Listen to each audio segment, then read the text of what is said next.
Hello and happy July.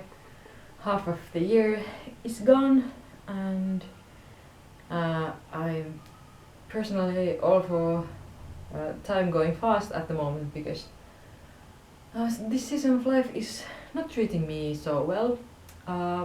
But today we're gonna talk about the 40 books I read during this first half of the year, which is a lot. I'm gonna actually try to be super fast today because I don't want to edit another 40-minute video today, and we have the tag questions as well as the wrap-up to go through today. Overall, I could say that this year's reading theme has been traveling to UK from my own armchair, and I have loved it, but I just booked my next flight to the UK, so I might not need to do that as much in the latter half of the year. We'll see. Let's start with the tag questions. First of all, being the best book you've read so far, which is kind of a difficult question, but I think I have to say Project Hail Mary by Andy Weir. I never would have thought it was so good.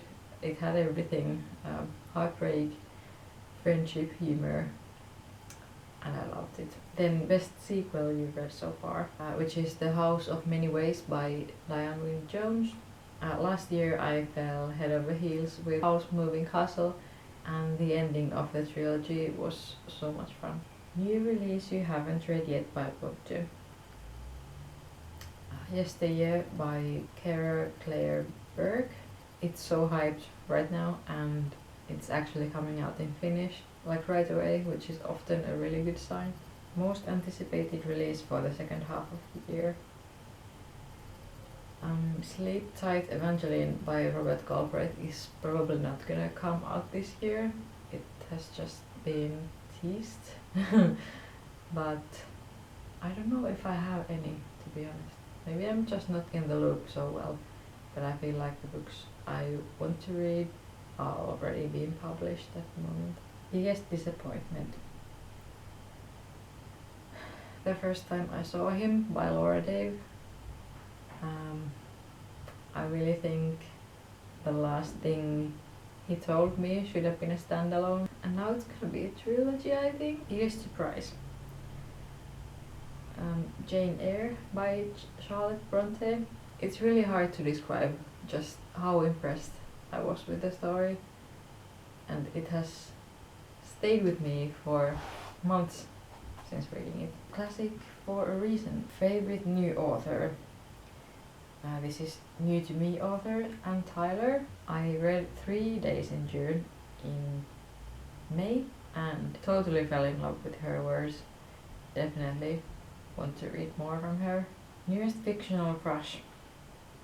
I haven't read a single new to me romance this year.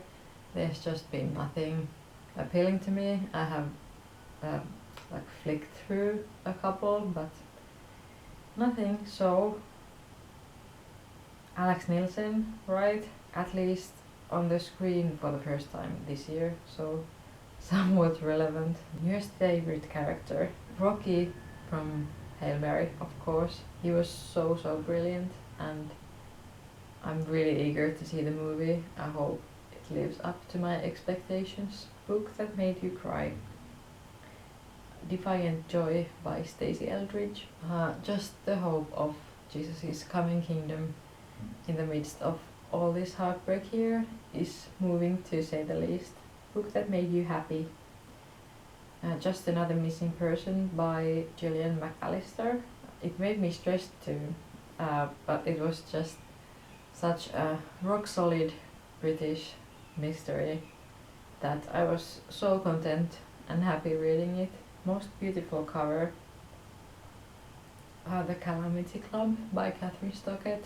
Unfortunately, the content let me a bit down comparing to The Help, which is the favorite book of mine. I'm a little bit heartbroken from that. And lastly, what books do you need to read by the end of the year? The Names by Florence Knapp. Emma M. Lyon 1 by Beth Brower, The Correspondent by Virginia Evans, The Bright Years by Sarah DeMoff. And note, these are not need to read, because I said it this last year too, but whatever I say in these kind of TBR questions end up being totally inaccurate. So just putting it out there that I would like to get to these books, and I cross my fingers that I do want to finish them too. Yeah, let's see in December how we go. Super speedy, that's the way we like it today. Then the wrap up. So 40 books, I'm really surprised it's that high of a number. It has been for the last 3 6 months periods, and I hope that I'm not getting myself all the pressure to continue on this road for the rest of my life, because it's not going to be doable. But I'm still mostly unemployed, and I have a lot of capacity for that kind of academic part of my brain. These are going to be in an approximate order. The first one being The Mirror Cracked from Side to Side by Agatha Christie. Miss Marples are a little bit all of the same, which is part of the charm, to be honest. This is, I think, my 7th or 8th of the 12 Miss Marples. This one was pretty average. I think I guessed the murderer correctly, I think. Animal Charm by George Orwell. Horrifically real story of communism rise in Soviet Union, told by Tale. So good, so disgusting. Sea of Tranquility by Emily St. John. The story of sci-fi time travel mystery was pretty well written, but didn't really stay with me long term. I read this in January. Wild Dark Shore by Charlotte McConaughey. I liked a lot of it. The nature presence and the mystery, but it just collapsed with the cliches it used, and I ended up feeling so annoyed. So it had the stages of drama, the reading experience, I have to give that. Cinderella Ate My Daughter by Peggy Orenstein. Critical non-fiction about the princess industry. Really valid points in my opinion, but also like a little bit like, who cares? Then I reread The Hallmark Man by Robert Galbraith. And let me take this opportunity to mention all of my 6 rereads. From the Strike series, I also reread Running Brave, Little White and Ink Black Heart. Then I reread People We Meet on Vacation for the 3rd time, I think. Because I wanted to compare it to the movie. And lastly, I reread Good Material by Dolly Alderton, which just got translated into Finnish. The first time I saw him by Laura Dave gave nothing new to the original storyline.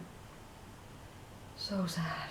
To Kill a Mockingbird by Harper Lee. This was so peculiar. The confusion of this child protagonist during the racial conflict in the small town was told so well. I Who Have Never Known Men by Jacqueline Hartman.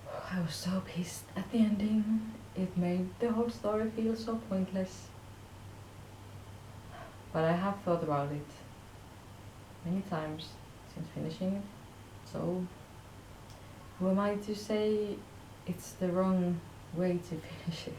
The Bullet That Missed by Richard Osman. The 3rd Thursday Murder Club book was again delightfully confusing and unprejudiced, and I loved Joyce. The Guilty Feminist by Deborah Frances White had some important points of view, but overall lacked cohesion and structure in my opinion. Jane Eyre by Charlotte Bronte. Compelling, fascinating classic. I'm so glad I read it. Surprisingly easy to read too. I was not expecting that. Tart by Slutty Chef. I think this had fun insights to the hospitality industry, which I have shortly worked for too. I was entertained, if not super moved, with her stories. A Journey of Desire by John Eldredge. This resonated with me a lot, and I think it's really important to remember that the heart and desires are not to be overlooked in the church. The Last Devil to Die by Richard Osman. It was amazing how Osman managed to talk about grief and loss in the midst of the fun, and the drug plotline was especially hilarious. You Are Here by David Nicholls. This showed the ordinary beauty of finding a partner in your 40s. The dialogue left a little to be desired. I wonder if this would have worked better as audio. The God of the Woods by Liz Moore. Two siblings gone missing in the same forest, decades apart. Mixed feelings. Everything was pretty praiseworthy. It was just simply too long. The Impossible Fortune by Richard Osman. At this point I was growing a little bit sick of the Thursday Murder Club, but that was completely my own fault for reading them too close together. I feel like the Murder Club gang wasn't really together in a lot of this book, and it suffered from that. Tuesdays with Morris by Mitch Albom. This didn't speak to me at all. I don't get the hype. I simply don't believe in the thought of death is a part of life, which this heavily preached to. I think it's not true. The Wind in the Willows by Kenneth Graham. My mistake to read it in the Old English, which was a little hard for me to understand. The concept and the lessons of friendship between these cute little animals were really lovely. Notes to Self by Emilie Pine.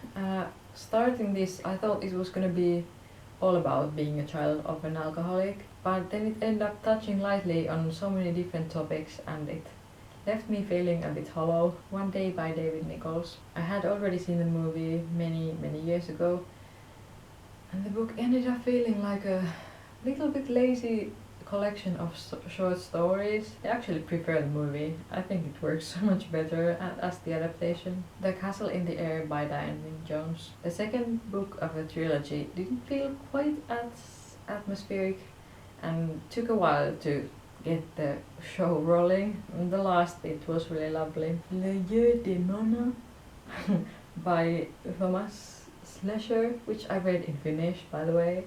I feel like this was very French. The detail in which the art pieces was described was really impressive. The overall story, however, wasn't so strong. Hail Mary by Andy Weir. Read it in a difficult season, and it gave me so much comfort actually. 3 Days in June by Anne Tyler. I got goosebumps when I read the ending. Such an understated, beautiful family drama, and written so well. It's rare how well it was written. Defiant Joy by Stasi Eldredge. This was more like a collection of thoughts around joy as Christians, and I appreciate Stasi a lot. It lacked a little bit of kind of a red thread, if you will. What Red Was by Rosie Price. Echoes of One Day actually in this story of sexual abuse. It felt truthful and agitating. The House of Many Ways by Diane Wynne Jones. Moody and bubbling and charming and fun. I really wish there were more stories with Howland Sophie. Gone Before Goodbye by Reese Witherspoon. Very much a debut novel. It was all over the place. Mystery. The Base Rock by Evie Wilde. This was so stifling. It discussed all the forms of male violence towards women and didn't do it very well. The Secret Garden by Frances Hodgson Burnett. This was actually technically a reread too, but it's been over a decade. I was really disappointed with how the story of Mary morphed into the story of this boy. I wanted to read about her. I didn't remember it was turning that way. The Calamity Club by Kathryn Stockett. This had excellent elements, but it tried to cover too much in one book. I wasn't a fan of the big plot point either. It was hard to get over it, to be honest. Red Sauce, Brown Sauce by Felicity Cloake. Really fun concept of exploring the UK. The breakfasts. However, the writing style needed editing out so badly. It was almost hilarious. And lastly, Just Another Missing Person by Gillian McAllister. So well done. I especially love how McAllister manages to foist brilliant observations about love and life into her mysteries, and it elevates the already great prose. That's it. I managed to film it in under half an hour. Well done me. Thanks for watching. Let's hope for happy reading for the second half of the year.